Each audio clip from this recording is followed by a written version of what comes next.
நான் என்னுடைய அரசியல் பயணம் எப்படி ஆரம்பிச்சேன்னு, விருதை மகள் கீர்த்தனா அப்படின்ற ஒரு ஒரு பட்டத்தை நானே சுட்டிக்கிட்டு தான் என்னுடைய அரசியல் பயணத்தை வந்து நான் ஆரம்பிச்சேன். விருதுநகர்ல சத்ரியா ஸ்கூல்ல படிச்ச ஒரு மாணவி நானு, தமிழ் மீடியம் படிச்ச ஒரு மாணவி நானு. அது முடிச்சுட்டு விபிஎம்எம் காலேஜ் அப்படின்னு ஸ்ரீவில்லிபுத்தூர்ல விபிஎம்எம் காலேஜ் நீங்க கேள்விப்பட்டிருப்பீங்க. அங்க பிஎஸ்சி மேத்தமெட்டிக்ஸ் படிச்சேன். பிஎஸ்சி மேத்தமெட்டிக்ஸ் முடிச்ச உடனே அங்க இருக்கிற ஒரு ப்ரொஃபஸர் வந்து எனக்கு அலைட் சப்ஜெக்ட் வந்து ஸ்டாட்டிஸ்டிக்ஸ் வந்து இருந்தது. அவர் சொன்னார், நீங்க ஸ்டாட்டிஸ்டிக்ஸ் ரொம்ப நல்லா பண்றீங்கம்மா, நீங்க வெளியூர்ல போய் படிங்க அப்படின்னு சொல்லியிருந்தாரு. அப்போ நான் எம்எஸ்சி மேத்தமெட்டிக்ஸ்ல எக்ஸாம் எழுதிட்டு வந்துட்டேன். அது வந்து மெரிட் இருந்தாதான் அந்த பாண்டிச்சேரி சென்ட்ரல் யூனிவர்சிட்டியில வந்து நீங்க போய் அங்க வந்து சேர முடியும். ஸோ வீட்டுக்கு தெரியாம மதுரையில போய் எக்ஸாம் எழுதிட்டு நானும் தினமும் இங்க எம்எஸ்சி மேத்தமெட்டிக்ஸ் விஹெச்என்எஸ்என் காலேஜ்ல உட்காந்துட்டே இருக்கேன். எப்படா ரிசல்ட் வரும் அப்படின்னு சொல்லி. ரிசல்ட் வந்துருச்சு. நான் மெரிட்ல பாஸ் ஆயிட்டேன். வீட்டில் போய் சொல்றேன், எனக்கு எம்எஸ்சி மேத்தமெட்டிக்ஸ் நம்ம ஃபீஸ் எல்லாம் கட்ட தேவையில்ல, பாண்டிச்சேரி சென்ட்ரல் யூனிவர்சிட்டியில கிடைச்சிருச்சு, நான் போய் படிக்கிறேன் அப்படின்னு. எப்பயும் இருக்கிற அந்த ஒரே தடை தான். ஒரு பெண் வந்து முடிச்சுட்டு, நீங்க உங்களுக்கே தெரியும் விருதுநகர்ல அத்தனை காலேஜஸ் இருக்கு, இங்க இருக்க பெண்களுக்கே தெரியும் ஒரு சுழற்சி வந்து எப்பயுமே இருந்துட்டே இருக்கு. காலேஜ் முடிச்சிட்டோம்னா அடுத்து ஒரு கல்யாணம் அப்படின்ற ஒரு தடை வந்து என்னைக்குமே இருந்துட்டே இருந்தது. அதே தடை என்னுடைய வீட்லயும் இருந்தது. எனக்கு வந்து அதெல்லாம் வேணாம், பொண்ணு பார்த்து பையன் பார்த்து கல்யாணம் பண்ணிடுவோம் அப்படின்ற வீட்டுல இருந்து பார்க்கலாம் வச்சுட்டாங்க. நான் சொன்னேன் அவங்க முன்னாடி தைரியமா, அப்பா அம்மாங்க யாருக்கெல்லாம் பயப்படலாம் இல்லை, நம்ம வாய்ஸ் வந்து நம்ம ரைஸ் பண்ணுவோம். நான் வந்து கல்யாணம்லாம் பண்ண மாட்டேன், நான் யூகே போய் லண்டன்லாம் போய் படிக்க போறேன், நாம வந்து அப்படிலாம் பண்ணல, சும்மா லண்டன் போய் படிக்க போறேன் அப்படின்னு சொல்றோம். இதுக்குதான் வந்து பெண்ணை படிக்க வைக்க கூடாது அப்படின்னு ஒரு வார்த்தை வந்து வருது எங்க வீட்டுல இருந்து. அதையும் தாண்டி இந்த பாஸ் ஆனதுக்கப்புறம் சரி வேற வழி இல்லாம சேர்த்துதான் ஆகணும் அப்படின்னு சொல்லி அடம் பிடிச்சு நாங்க போய் சேர்ந்துருந்தேன். அப்படி எங்க போறேன்னா, இன்னைக்கு நீங்க எப்படி ரெண்டு பக்கம் பின்குத்திட்டீங்க, அந்த மாதிரி பின்குத்திட்டு ஒரு ட்ரெடிஷ்னல் விருதுநகர் பொண்ணா அந்த காலேஜ்குள்ள போய் நான் நுழையிறேன். நமக்கு அங்க ஃபுல் சென்ட்ரல் யூனிவர்சிட்டினா எப்படி இருக்கும், எல்லா லாங்குவேஜ் பிள்ளைங்களும் இருப்பாங்க, இங்கிலீஷ், ஹிந்தி, வெஸ்ட் பெங்கால் எல்லா பக்கத்துல இருந்தும் இருக்காங்க. என்னால வந்து பாடம் நடத்துறது வந்து அங்க ஃபுல்லா இங்கிலீஷ்ல தான் நடத்துவாங்க. நம்ம தமிழ் மீடியம் வேற படிச்சிருக்கோம், பிபிஎம்எம் காலேஜ்ல முடிச்சுட்டு வேற போயிருக்கோம். ரொம்ப கஷ்டமா இருந்தது பிக்கப் பண்றது. தினமும் அம்மாவுக்கு ஃபோன் பண்ணி அழுவேம்மா, நீங்க சொன்னது கரெக்ட் தான், பேசாம கல்யாணம் பண்ணிட்டே இருந்திருக்கலாம் போல அப்படின்னு சொல்லி. ஆனா எனக்குரிய பில் பவரை நானே எடுத்துக்கிட்டு, விருதுநகர் பொண்ணுல ரொம்ப ஸ்ட்ராங்கா இருக்கும், எதையும் நம்ம விட்டு கொடுக்க மாட்டோம் அப்படின்னு அன்னைக்கு எடுத்த முடிவு தான். இன்னைக்கு நான் 3 லாங்குவேஜ் பேசுவேன். அன்னைக்கு எனக்கு ஒரு வேலை வாய்ப்பு வந்து பிரிட்டானியால கிடைச்சது, டேட்டா அனலிஸ்டா.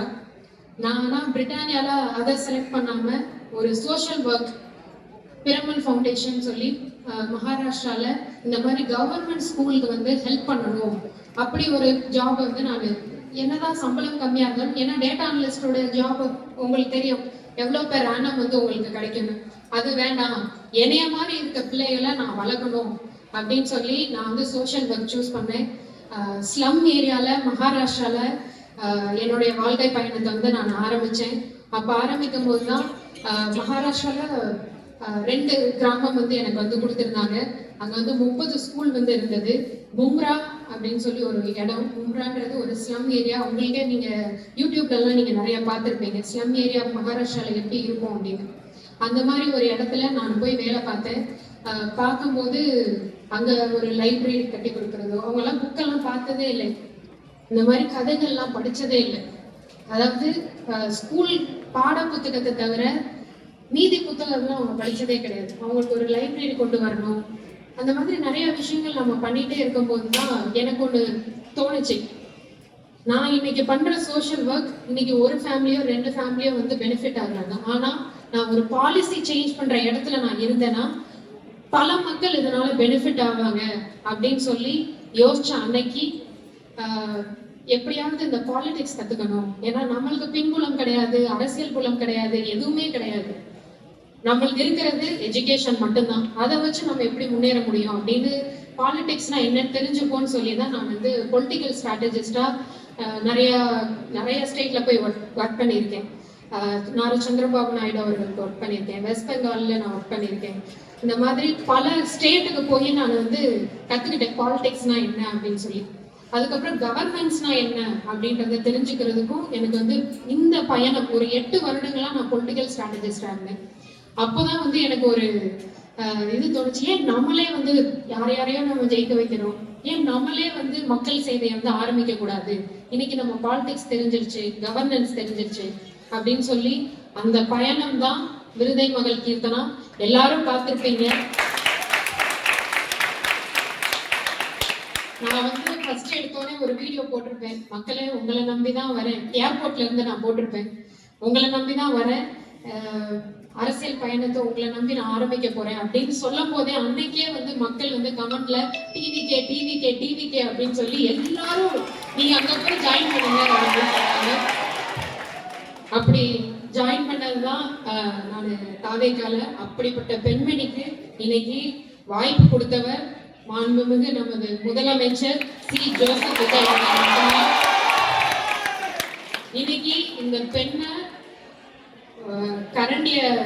கரண்டிலாம் வேண்டாம், சமைக்கலாம் வேண்டாம், நீயும் ஆளுமை பண்ண முடியும்னு இவ்வளவு காலமா தொழில்துறைங்கிறது ஒரு ஆண் இருந்த ஒரு போர்ட்போலியோ. இந்த போர்ட்போலியோல ஒரு பெண்ணை நம்பி சிங்கப்பெண்ணா தலை நிமிர்ந்து நட அப்படின்னு எனக்கு இந்த வாய்ப்பு கொடுத்த நமது மாண்புமிகு முதலமைச்சர் அவர்களுக்கு ரொம்ப ரொம்ப நன்றி. இதே மாதிரி நான் ஏன் இந்த கதை சொன்னேன்னா, ஏன்னா விருதுநகர்ல இருக்கிற அத்தனை பெண்களுடைய வலிகளும் வேதனைகளும் எனக்கு தெரியும். இன்னைக்கு என் கையில அந்த பொறுப்பை வந்து கொடுத்திருக்காரு. நம்மளோட மேனிஃபெஸ்டோல சொன்னதும் அதுதான், பிற்படுத்தப்பட்ட மாவட்டங்கள்ல நம்ம தொழில்துறையை நல்லா நம்ம கொண்டு வரணும் அப்படின்றது எங்களோட மேனிஃபெஸ்டோலயும் இருக்கு. அதுக்கான விஷயங்களும் பண்ணோம். எத்தனையோ பேர் வந்து ஏளனமா பேசினாங்க, சிரிச்சாங்க. உங்களுக்கே தெரியும், கோட்டை போட்டு ஒரு ஏன் நாங்கெல்லாம் கோட்டு போடக்கூடாதா அப்படின்லாம் அந்த தலைவர் வந்து பேசியிருக்காரு. கோட்டை போட்டு ஒரு வீடியோ போட்டதுக்கு அப்படி பண்ணாங்க, பல்ல பாருங்க, மூஞ்ச பாருங்க, என்னென்னமோ பேசுவாங்க. ஆனா அதையும் தாண்டி 3 மாதத்துல வெற்றி தமிழ்நாடுன்னு ஒரே ஒரு பெரிய ஒரு investment, 1 lakh crore investment Tamil Nadu கொண்டு வந்து 1 lakh இளைஞர்களுக்கு இன்னைக்கு வேலை கிடைக்க போகுது. இது மட்டும் இல்லாம இன்னைக்கு விருதுநகர்ல 2 கம்பெனி பிஎம் மித்ரா பார்க்ல இருந்து வரப்போகுது. பல்லவா, ஆர்வி ஓவன்ஸ் ரெண்டுமே 1600 கோடியில இன்னைக்கு அவங்க இங்க வரப்போறாங்க. இதுதான் நம்மளுடைய மாண்புமிகு முதலமைச்சரோட நம்பிக்கையும் அவர் இளைஞர்களுக்கு, இங்க இருக்க இளைஞர்களுக்கு கொடுக்கிற நம்பிக்கையும். இதே நம்பிக்கை கண்டிப்பா தொடர்ந்துட்டே இருக்கும். அதே மாதிரி வெற்றி தமிழ்நாடு நீங்க பார்த்திருப்பீங்க. நம்ம தமிழ்நாட்டுல பாத்தீங்கன்னா ஃப்ளோர் ஜாப் தான் அதிகம். ஃப்ளோர் ஜாப்னா என்ன? 15,000 20,000 இருக்கிற ஜாப் தான் அதிகமா இருக்கு. ஹையர் ஜாப்னா என்ன? இங்க இருக்க அத்தனை இன்ஜினியர் ஸ்டூடெண்ட்ஸ்க்கும் நீங்க எவ்வளவோ படிச்சிருக்கீங்க, ஆனா உங்களுக்கு தகுந்த வேலை வந்து என்னைக்குமே கிடைக்காது. ஏன்னா நம்ம தமிழ்நாட்டுல ஜிசிசி வந்து ரொம்ப கம்மி, ஐடி கம்பெனிஸ் வந்து கம்மி.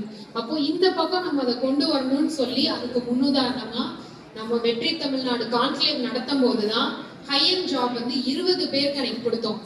என்ன பேக்கேஜ் இருக்குன்னு நினைக்கிறீங்க? பெர் ஆனம் 6 to 12 lakh இருக்கிற ஃபர்ஸ்ட் எடுத்தோடனே 6 to 12 lakh இருக்கிற ஹையர் ஜாப் வந்து நம்ம இன்னைக்கு ப்ரொவைட் பண்ணிட்டு இருக்கோம். நம்மளோட மோட்டிவ் வந்து இன்னைக்கு ஜஸ்ட் ஃப்ளோர் ஜாப் கிடையாது, ஹையர் ஜாப் உங்களோட ஸ்கில்லுக்கு இருக்கிற மாதிரியான ஜாபை வந்து கொண்டு வரணும்ன்றதுதான் மாண்புமிகு முதலமைச்சரோட பெரிய கனவு. அதை மட்டும் இல்லாம பிற்படுத்தப்பட்ட இந்த மாதிரியான ஊர்ல கண்டிப்பா ஹையர் ஜாப் கொண்டு வரணும்ன்றது அவருடைய கனவு. கண்டிப்பா அதை நிறைவேற்றணும். நிறைய பொறுப்புகள் இருக்கு, நிறைய ரூமர் சொல்லலாம், என்னென்னமோ வரலாம். ஆனா நம்ம சொல்லல, செயல் செயல் செயல் செயல் அப்படின்னு சொல்லி சொன்னதுதான் எனக்கு இந்த 3 மாசத்துல நம்மளுடைய தாவேகா கவர்மெண்ட் யாரெல்லாம் வந்தாங்க, ஆனா யாருமே இன்னைக்கு 1 lakh crore இன்வெஸ்ட்மெண்ட் இன்னைக்கு வர, இதுக்கு முன்னாடி இந்த ஆட்சி எதுவுமே பண்ணவே இல்லை. இன்னைக்கு நம்ம 3 மாசத்துல அதை அச்சீவ் பண்ணி காமிச்சிருக்கோம். அந்த செயல் செயல் செயல் அதை மட்டும் தான் அவர் எப்படி அமைதியா இருந்து மக்களுக்காக நான் செய்ய வந்திருக்கேன், என்ன ரூமர் வந்தாலும் பரவாயில்ல, மக்களுக்காக நான் செய்ய வந்திருக்கேன்னு செயல்ல நிரூபிச்சு காமிச்சிட்டு இருக்காரு. அதையும் அந்த வழிமுறையில நானும் கடைபிடிக்கணும் அப்படின்னு நான் நினைக்கிறேன். இது மட்டும் இல்லாம இன்னைக்கு நீங்க ஜாப் அப்படின்றத மட்டும் நீங்க ஃபோக்கஸ் பண்ணி இல்லாம நீங்க நாளைக்கு ஜாப் கொடுக்குற அளவுக்கு பெரிய ஆண்டர்பிரனரா ஆகணும். அதுக்கான பல விஷயங்கள் வந்து இன்னைக்கு ஏஐ வந்துருச்சு, ChatGPT வந்துருச்சு. நீங்க ஈஸியா ஸ்வயம் நீங்க இங்க இருக்கிறவங்க நிறைய பேர் ஐஐஎம்ல படிக்கலாம், ஐஐடில படிக்கணும்னு நிறைய ஆசைப்படுவீங்க. அதெல்லாம் நீங்க ஃப்ரீ கோர்ஸா ஸ்வயம்ன்ற ஒரு போர்ட்டல்லாம் இருக்கு. அது ஒரு சென்ட்ரல் கவர்மெண்டோட போர்ட்டல். அந்த ஸ்வயம் போர்ட்டல்ல நீங்க ஐஎம் ஐஐடில இருக்க கோர்ஸ் எல்லாம் நீங்க ஃப்ரீயாவே படிக்கலாம். கோர்ஸரா இருக்கு, கூகுள் இருக்கு. இந்த மாதிரி நிறைய ஃப்ரீ சர்டிபிகேட் நீங்க அதிகமா எடுத்து படிச்சுட்டே இருக்கணும். உங்களுடைய ஸ்கில்ல வந்து நீங்க வளர்த்துக்கிட்டே இருந்தா மட்டும்தான் இன்னைக்கு இருக்க காம்படிட்டிவ் வேர்ல்ட்ல நம்ம அவங்களுக்கு ஈக்குவலா நம்ம ஒரு காம்படிஷன் வந்து கொடுக்க முடியும்.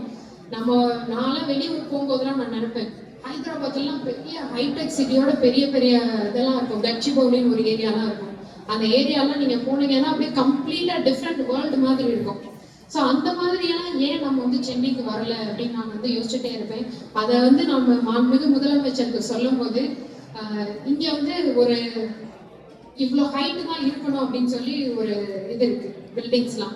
ஸோ அந்த ரிலீஃபை வந்து உடனே எடுத்து விட்டு மீதி ஜிசிசிலாம் வரணும், ஐடி கம்பெனிஸ்லாம் வரணும்.